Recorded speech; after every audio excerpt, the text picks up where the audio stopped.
হ্যামিল্টনগঞ্জে রাত হলেই থাকছে না বিদ্যুৎ বন্টন কোম্পানির গাড়ি আটকে বিক্ষোভ। রাত হলেই থাকছে না বিদ্যুৎ, চরম দুর্ভোগের শিকার হতে হচ্ছে সাধারণ মানুষকে। সোমবার বিদ্যুৎ বন্টন কোম্পানির গাড়ি আটকে বিক্ষোভ দেখালেন স্থানীয়রা। ঘটনাটি ঘটেছে কাউচিনি ব্লকের হ্যামিল্টনগঞ্জের সরজিৎ পল্লী এলাকায়।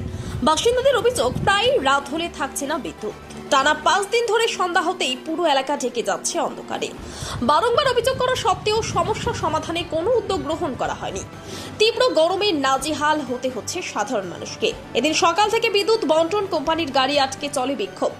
যদিও বিদ্যুৎ বন্টন কোম্পানির আশ্বাসের পর স্বাভাবিক হয় পরিস্থিতি।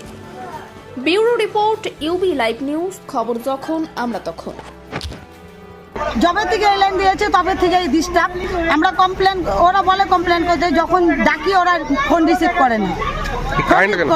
কারেন্ট থাকে না রেগুলার। আজকে 5 দিন থেকে রেগুলার। আমাদের বাচ্চাদের পরীক্ষা আছে, পড়াতে বসতে পারি না, ঘুমাতে পারি না, বাচ্চাদেরকে ঘুম পাড়াতে পারি না। 5 দিন ধরে কারেন্ট নেই। 5 দিন থেকে রাত্রে লাইন থাকে না, 7টাতে চলে যায়, গোটা রাত্রি লাইন থাকে না। এখন পর্যন্ত এখনো নেই। না, এখনো নেই। এখন আজকে কি আপনারা? আমরা গাড়ি আটকালাম, এখন ওরা শোনে না জন্য আটকালাম। এটা আমাদের বাধ্য গাড়ি আটকাতে। কি যাচ্ছেন এখন আপনারা? তারপরে ওদেরকে ছাড়বো। কি নাম আপনার? শ্যামলী নস্কর। আমাদের টোটো প্লাস বন্ধ হয়ে আছে, তো আমাদের তো দিন আনে দিন খায়। তো আমাদের যদি টোটো বন্ধ হয়ে যায় তাহলে আমরা খাবো কি? কারেন্ট না থাকায় কারেন্ট না থাকায় তো টোটো চার্জ হচ্ছে না।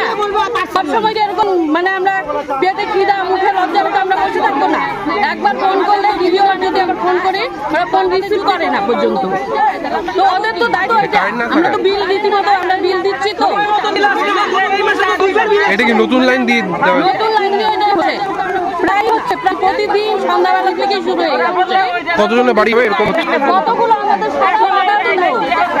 আমাদের সারা লোকের এরকম হচ্ছে। কতটা অসুবিধা হচ্ছে? এটা কি নতুন লাইন দিয়ে কারো বাচ্চা, কারো বৃদ্ধ। কি নাম আপনার? আমার নাম অঞ্জলি। কতজনের বাড়ি হয় এরকম?